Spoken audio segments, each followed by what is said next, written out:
Hey everyone, नमस्कार सभी को। कौशिक ऑनलाइन क्लासेस में आप सभी का स्वागत है। तो आज की वीडियो में हम करने जा रहे हैं हमारी क्लास 9 की साइंस की एनसीईआरटी बुक का चैप्टर सेकंड का part 2 is matter around us pure. इसका पार्ट 1 हम कर चुके हैं अपनी प्रीवियस वीडियो में। आज हम इसका पार्ट 2 करेंगे और ये चैप्टर कंप्लीट हो जाएगा। तो अगर आप किसी भी कॉम्पिटिटिव एग्जाम की तैयारी कर रहे हैं या फिर आप स्टूडेंट हैं, आप एनसीईआरटी बुक पढ़ना चाह रहे हैं, तो आपका स्वागत है। हम आपको line to line NCERT book explain करेंगे, जिससे आपको बहुत हेल्प मिलेगी और आपको एनसीईआरटी बुक रीड करने में कोई प्रॉब्लम नहीं है। तो चलिए शुरू करते हैं। Physical and chemical changes. जो भी हम मैटर के जो हमने फर्स्ट चैप्टर अपना किया था, उसमें फिजिकल चेंजेस के बारे में बात की गई थी। फिजिकल प्रॉपर्टीज हमने स्टडी कर ली है चैप्टर फर्स्ट में। आज हम केमिकल प्रॉपर्टीज देखेंगे मैटर की। तो ये भी बता रहा है, in the previous chapter we have learned about a few physical properties of matter. The properties that can be observed and specified like colour, hardness, rigidity, fluidity, density, melting point, boiling point etcetera are the physical properties.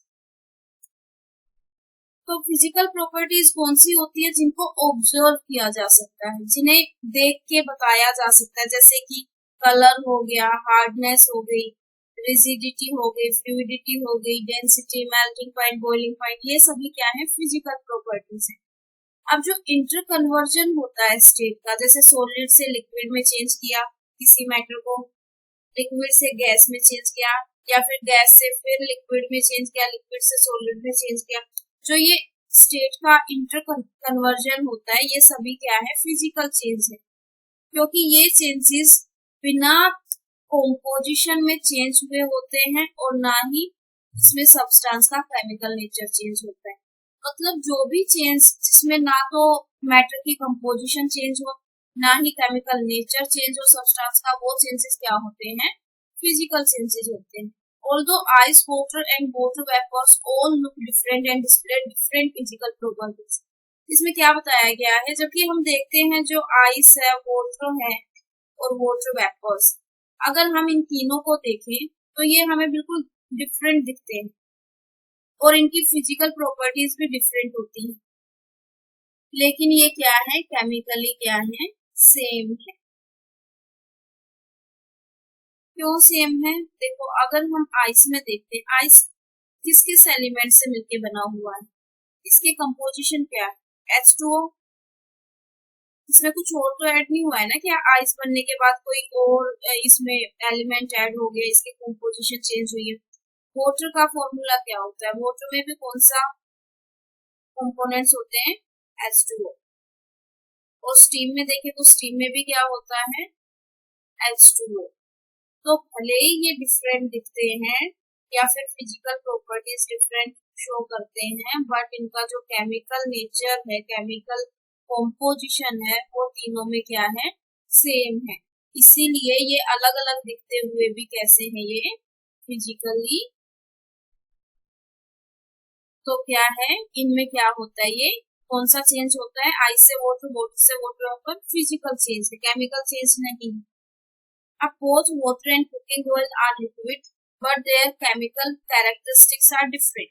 अब इसमें क्या बताया गया? जैसे water है और cooking oil, ये दोनों लिक्विड है, लेकिन उनकी केमिकल कैरेक्टरिस्टिक्स डिफरेंट होती है। उनका ऑर्डर डिफरेंट होता है और इनफ्लेमेबिलिटी भी डिफरेंट होती है। क्योंकि हमें पता है, जैसे ऑयल क्या करता है? एयर में बर्न करता है, लेकिन वाटर क्या करता है? फायर को बुझाता है। It is this chemical properties of oil that make it different from water. तो ये क्या है? ये केमिकल प्रॉपर्टी ही है ऑयल की, जो वाटर से इसको अलग बनाती है। बर्निंग क्या है? Chemical change. During this process, one substance react with another to undergo a change in chemical composition.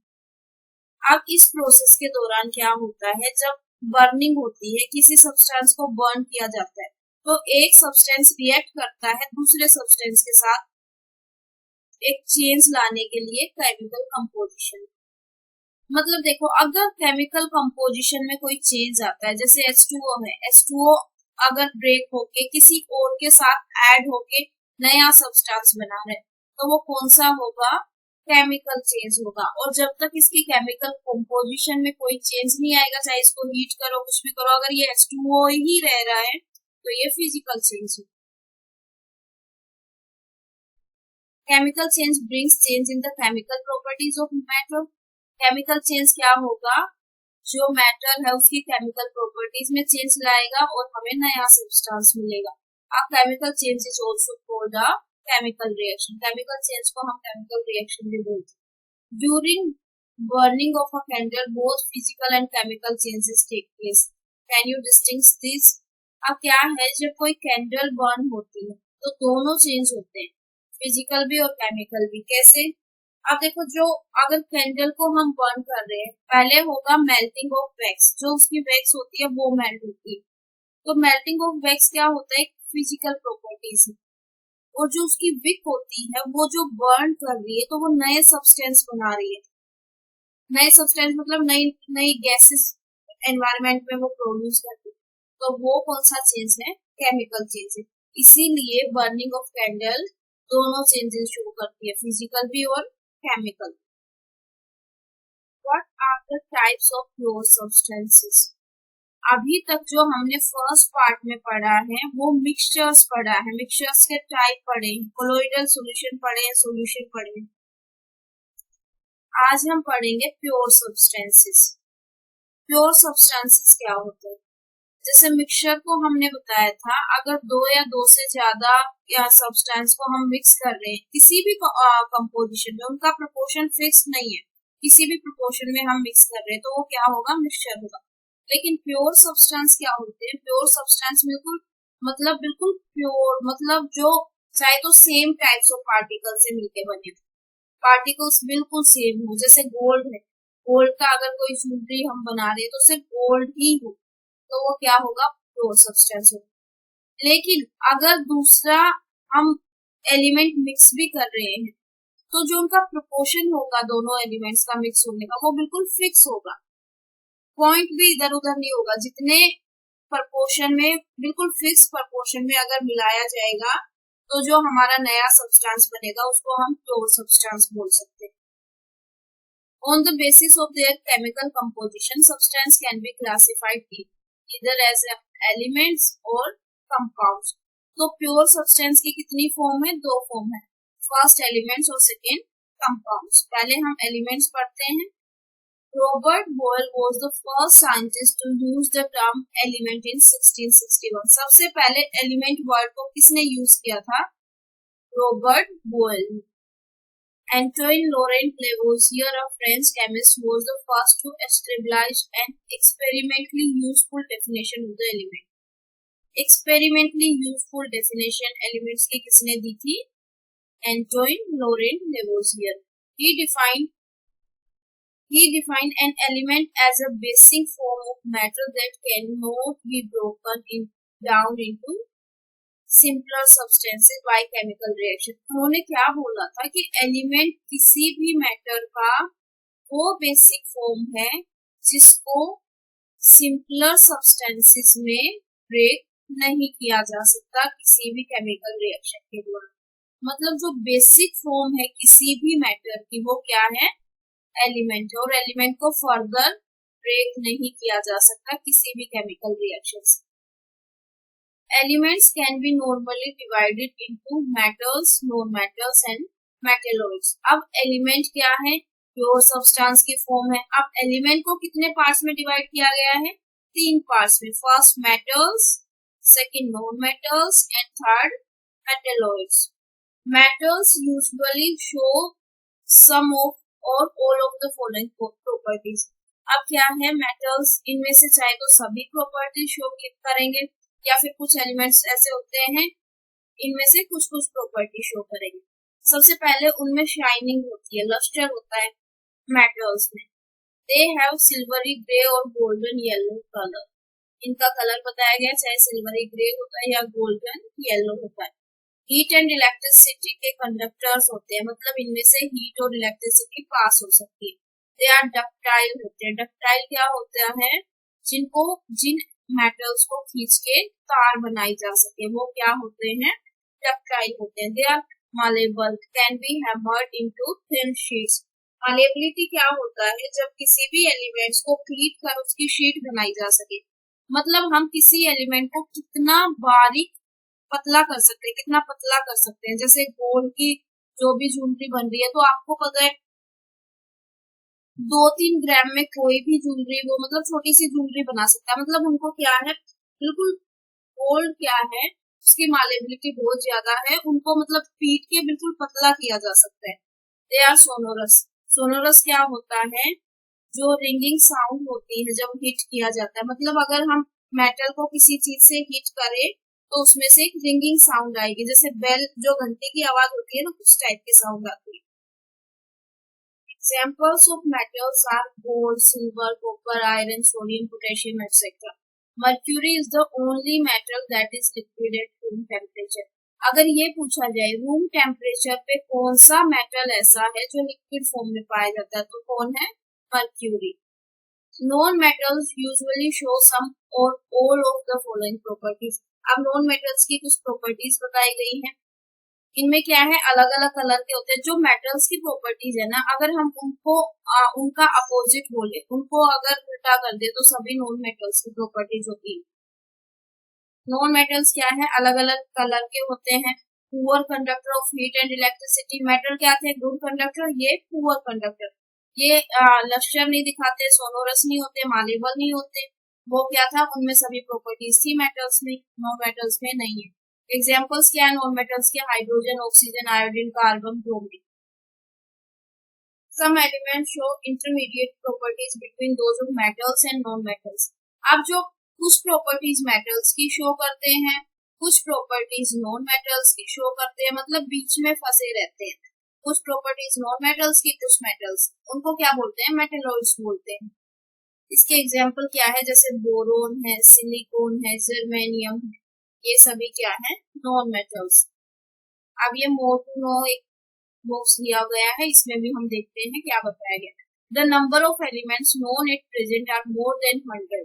92 elements are naturally occurring and the rest are man made. मतलब क्या बताया गया, आज 100 से ज्यादा है और उनमें से क्या है, 92 नेचुरली हमें मिलते हैं, और उसके बाद जितने भी एलिमेंट्स हैं, मतलब और ज्यादा जो भी एलिमेंट्स हैं, वो मैन मेड, मैन के द्वारा बनाए गए हैं। Majority of the elements are solid. 11 elements are in gaseous state at room temperature.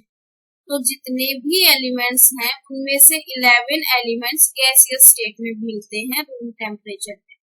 2 elements liquid form में मिलते हैं रूम टेम्परेचर पे। कौन कौन से? Mercury and bromine. मर्क्यूरी क्या है? मेटल है। ब्रोमीन क्या है? नॉन मेटल है। Elements gallium and caesium become liquid at a temperature slightly above room temperature. अगर रूम टेम्परेचर से थोड़ा सा ऊपर टेम्परेचर, मतलब हल्का सा टेम्परेचर ऊपर हो जाए, तो गैलियम और सीजियम लिक्विड फॉर्म में मिलते हैं।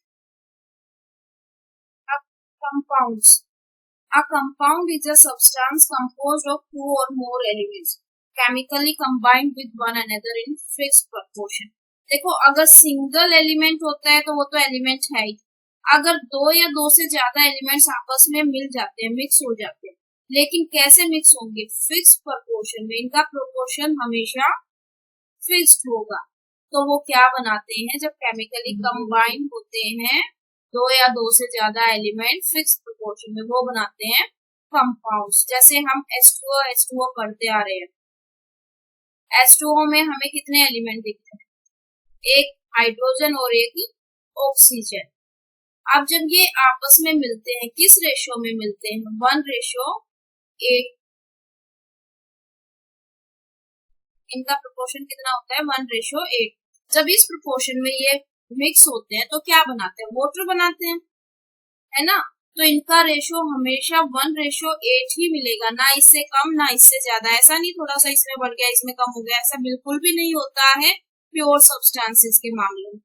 तो ये क्या बन गया? H2O क्या बन गया? कंपाउंड बन गया। और इनको हम अलग अलग देखें, हाइड्रोजन और ऑक्सीजन क्या है? हाइड्रोजन और ऑक्सीजन ये क्या है? एलिमेंट्स। तो एलिमेंट्स जब फिक्स प्रोपोर्शन में केमिकली जब कंबाइंड होते हैं तो क्या बनाते हैं? कंपाउंड्स बनाते हैं। अब इसमें एक एक्टिविटी दी हुई है, उसको देख लेते हैं। Divide the class into 2 groups. Class को 2 ग्रुप में डिवाइड करना है। एक ग्रुप और क्या करना है, 5 ग्राम आयरन फिलिंग्स लेना है और 3 ग्राम सल्फर पाउडर लेना है चाइना डिश में।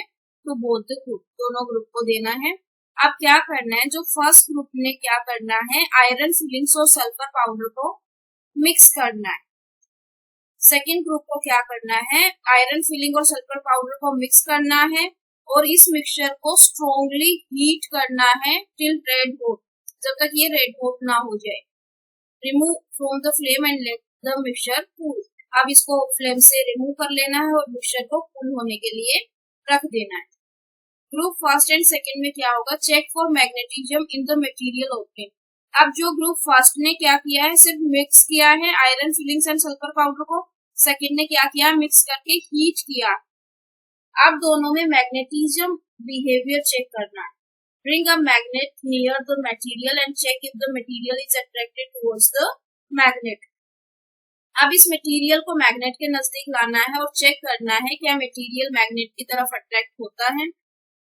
Compare the texture and colour of the material obtained by the group. अब जो दोनों ग्रुप ने, जो भी मटेरियल दोनों ग्रुप को मिला है, उनका टेक्सचर एंड कलर चेक करना है। Add carbon disulfide to one part of the material obtained, stir well and filter. अब एक पार्ट में क्या ऐड करना है, कार्बन डाइसल्फाइड ऐड करना है। Add dilute sulfuric acid और dilute hydrochloric acid to the other part of the material obtained. अब जो एक पार्ट दूसरे हिस्से में क्या ऐड करना है, dilute sulfuric acid या dilute hydrochloric acid ऐड करना है। अभी ये जो स्टेप्स हैं, ये इंडिविजुअली भी दोनों एलिमेंट्स के साथ करके देखना, आयरन और सल्फर के साथ। Did the material obtained by two groups look the same? क्या जो मटेरियल दोनों ग्रुप के द्वारा मिला है, क्या वो एक जैसा दिखता है? Which group has obtained a material with magnetic properties?